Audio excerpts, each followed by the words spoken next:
The world today, a struggle for continuity.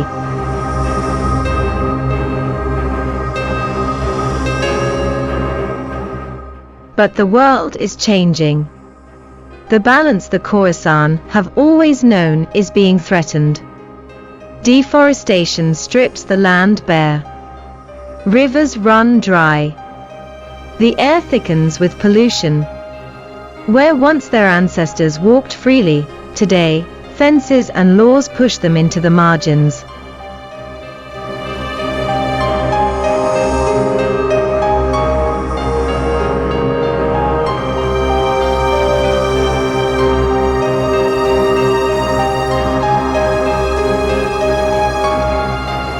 The Khoisan are now among the most marginalized peoples, their lands taken, their traditions challenged.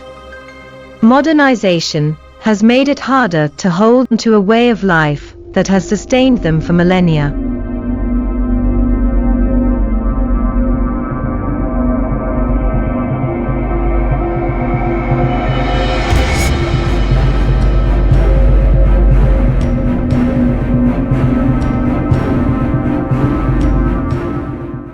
The fight for survival.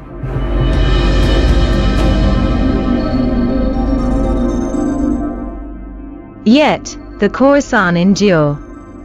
They fight for their identity, for their right to exist as. They always have. They remind us of something we have long forgotten, that we are not separate from nature, but a part of it. That to harm the earth is to harm ourselves.